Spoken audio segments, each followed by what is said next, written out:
Welcome to Writing and Thriving with Sally-Shakti Willow, and today I am speaking to Jayne Johnson about your book Writing Progress. So we work together on the book that you're currently is your work in progress. I coach writers on transformational nonfiction to bring their book into the world, get your words and wisdom into the world. Tell us about your journey with your book, Jayne. Why did you come to me, and what has been that journey of bringing your book forward so far? Thank you. Yeah, it's probably worth going back to before I asked you to um, be my coach, my writing coach. And the way I found you was through Nicola Smalley, who was also, you were her writing coach, and I supported her through the writing of her book. So I kind of knew of you the whole time we were in that process as well. And I told my grandma when I was 5 that I would write a book. And so it's been with me for a long, long time. And just these last couple of years, there's been a kind of more urgent, yeah, come on, you need to write that book, you need to write that book. And as most people, I didn't have time. I didn't have time. I did not have time to write my book. I had friends around me prompting, prodding, pushing, Nicola, okay, if you want to do this, you need to speak to Sally-Shakti. And I just went on saying I've got no time until this January 2025, I went to a visioning workshop with a friend of mine, and I made a vision board. And part of my vision board was to put my book out, start my book. So I did all the beautiful diagrams and things on it, pictures, colours. And one of the invitations to make the visioning board was the tarot card deck, which I picked up. And as I picked it up, one tarot card fell to the floor. And as I picked it up, it said, "Buy the book." That was the title of the card. And so what it said about that card was, there's someone who's done this before. There's people who know what they're doing. Follow the tracks of somebody else. Take instruction. Basically, it was telling me to come and have a session with you or contact you. And I could no longer ignore that message. That was the final thing. It was kind of like, okay, I'm being told. So it was very shortly after this, probably the following week, that I contacted you, and we set up our series of sessions, which have been going on till since last month. So Yeah, yeah, that's the I just story. wanted to jump in there, Jayne, and say I've never heard that story before. So it's so fascinating. And I love that tarot card and all of those other synchronicities, a vision board, and of course our mutual friend Nicola brought you all the way to where you needed to be to then, get you onto this journey to write your book. So what came next for you? So we arranged our times and put all the dates in, which was great to have like 9 sessions booked ahead throughout the year. And I think really, as soon as we connected and you made some suggestions, I think the biggest help for me, which you suggested, because one of the reasons of not starting was I don't know how to do this. I don't know where to start. I don't know what I'm supposed to be doing. I've never done this before. And the most helpful thing that you said to me was, don't think about any of that, just write whatever comes up, and it doesn't matter. It doesn't have to be in any format. It doesn't have to like have a beginning and end. It's just whatever's there. Write. That was the most helpful thing. Because it gave me the freedom to stop thinking about any structure or what it was going to be or not going to be. And because you gave me that instruction, that's what I did. I was told what to do and I did it. And it was absolutely incredible because from years of saying, I don't have time, suddenly I made time. I actually diaried it. I actually diaried writing, which is helpful for me because if it's in my diary, then it usually happens. And I diaried it for eight o'clock every morning. and virtually every morning I sat, and the words just poured and poured and poured out of me. There was no stuckness in that process. It was clearly absolutely ready to come out, and with your suggestion and instruction to just write and write, and not even to think too much about whether there was any spelling mistakes, or not thinking about commas or punctuation, not even thinking about that, really helped that process just flow. It was yeah, it was like bursting a pimple that was absolutely ready to pop. So we were in the spring phase then of the writing and thriving process, where the spring phase is that early creative period where we want to give ourselves permission to get the words onto the page without that fear of what they need to become at some point later down the line. Mm. Yeah, that makes sense. Yeah, we were. Yeah, it was great. And I also joined your weekly writing sessions, which you were hosting, and I found those really helpful too, with other people just taking that initial time to settle, and then having that focused hour and a half, I think it was, where we just went, we took our screens off and we just wrote. That was also really helpful, like pointer every week to come back to writing as well. That was so helpful.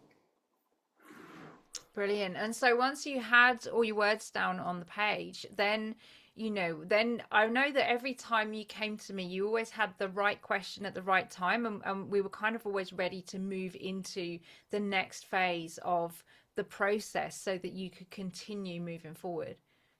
Yeah, yeah, yeah. It just seemed to, it just kind of seemed to just keep like flowing like a rolling stone down the hill. The moss just kept gathering on it, and it would just kept rolling. It was really fascinating.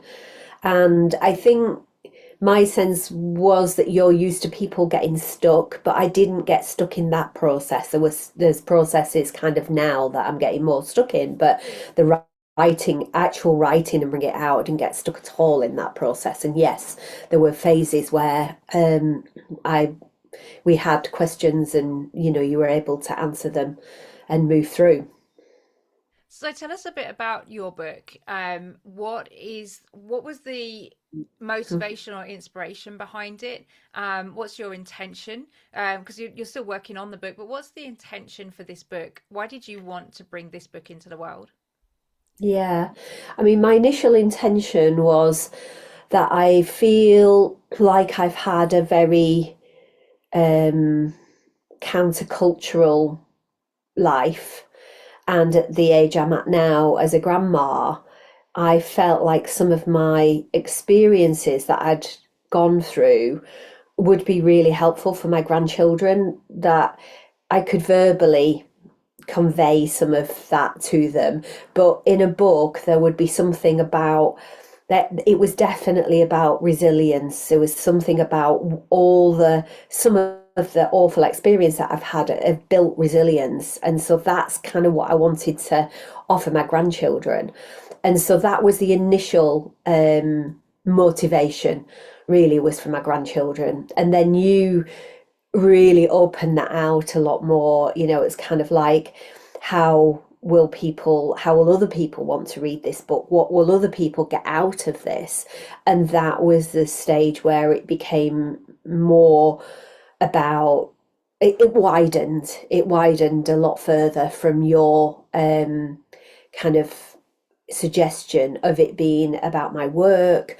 And I came up with the idea of a cycle. There's something about the cycles of life, the cycles of the seasons, the cycles of a day even, but everything moves in cycles. And it's been a really important aspect of a lot of my work, and what I've offered have been these cycles. So when we came up with that as a theme, then that made it easier to think, oh, this is going to be spring, summer, autumn, winter. And again, that then made it easier to think, oh, there's 4 chapters here, and this is about life seasons and what we go through. How do we move through each one? What does each season bring us?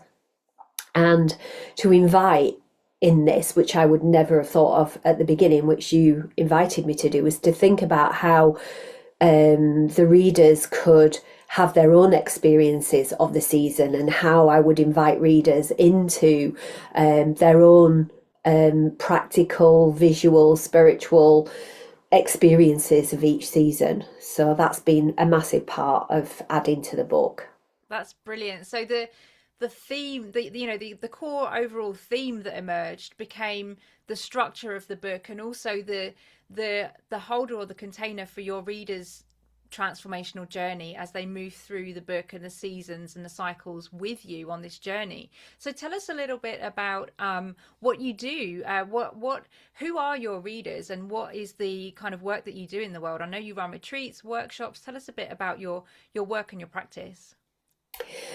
So, my practice has been through many variations, and it's still moving through many variations. It's never been static, it's never been one thing. Um, but I'm a body psychotherapist, so I've done training in embodied relational therapy and also wild therapy. They're kind of like the two main aspects of the body psychotherapy that I've been trained in and that I work with. Alongside that, there's been a lot of training and engagement in shamanic work as well. So it took me, and I'm a homeopath, a trained homeopath as well. So there's been a lot of trying to bring all those together in an integrative place in me, which I feel like I have now. So my work is, as you say, running retreats, year-long trainings, training people in how to run groups. And my daily work is now as a supervisor. So I don't really do a lot of one-to-one work with people in that area, but I do supervision for people who are in those areas, which is shamanic. I work with creative people a lot, artists I work with a lot. And yeah, a lot of it is about, opening up to our bodies and to the wild, which includes anything really. It's not this wild over here and not wild over here. There's something about wild and domesticated, and the edge. I mean, that's the title of my book, Edgewalker, and that's what I feel like I've been throughout my life, as an edge walker. So there's something about the edge between wild and domesticated, and that's where I'm kind of working with people a lot of the time. I'm not naming it like that, but that is what's happening, and what happens at edges, and what happens when we can move towards something or move away from something. So a lot of my one-to-one work is now around supervising people in their own practices around that. Absolutely. And you mentioned bringing people back to our bodies and bringing us back to the wild and the natural world and movement and physicality. And I know that you brought some creative and intuitive approaches to setting out your book and starting to work with it and play with it structurally on the page. And that's something that I was really excited about when you first came to me to speak about, that you might have these opportunities to work in a kind of playful and creative way with the pages and the structure of the book. So tell us a bit about that. Yeah, I mean, I've felt really strongly that this wasn't a book with just text. Not that there's anything wrong with books with just text, but this book that I'm creating would not be just text. So the ideas that I had were that there would be words would be in spirals on the page. There might be words that might run off the page. There might be a couple of words on one page and then words on another. There would be drawings and photos that would wrap around and engage in the text. So the text becomes the kind of part of the information that's been offered, but the visuals of colour, texture, movement, photographs, drawings would all be part of the process of offering information through all those different channels. So for me, writing and reading is a really important channel. But there are lots of other channels where we receive information that are not writing, which are about all those things that I've just mentioned. So I wanted that to be part of the book as well.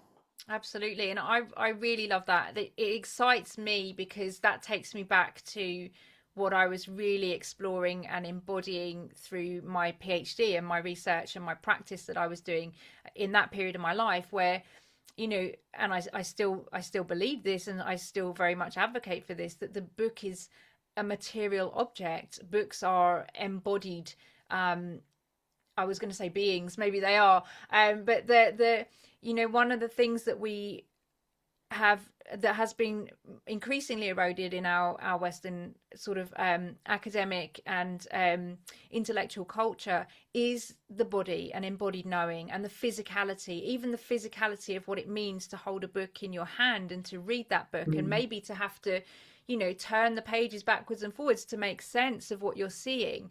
That becomes a physical act, that becomes a physical engagement. Whereas Yeah. when we kind of go into that illusion of the words only existing in our head, which is very easy to do when we're reading, we lose that kind of embodied sense of knowing and Mm. engaging with our world. So I get really excited about that, that aspect of what you're doing as well, that you're bringing your book into the world in a very embodied, intentional and material way, so that it's part of that process of the work you do in the world of bringing people back to the body and to embodied knowing, embodied wisdom. Yeah, yeah, absolutely. I couldn't have said it better myself. So I think, Jayne, I mean, it just was such a pleasure to be involved with your book project for the period of time that I was, and to have our regular meetings, and for you always to keep coming ready and prepared and with the right questions. We seem to be in this kind of sync where what you needed or what you brought was exactly the right thing at the right time, and then I was able to guide you to the next kind of phase or the next step on that journey.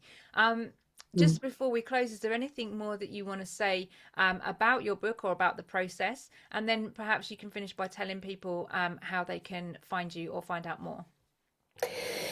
Yeah, I mean, I guess I'm just really grateful for you being there and for um, the guiding and the synchronicities that brought me to you to do this work, and actually how you exactly as you say it's unfolded, and that the part of the process that we've been in has, because the way it unfolded has been way quicker than I thought it was going to be. I mean, it doesn't mean the book's ready. I mean, it's far from ready, but it is definitely at a point now where I am working with the wild in terms of inviting, going out for walks and inviting whatever's showing up for me to be part of the book. So this is the next part that I'm in.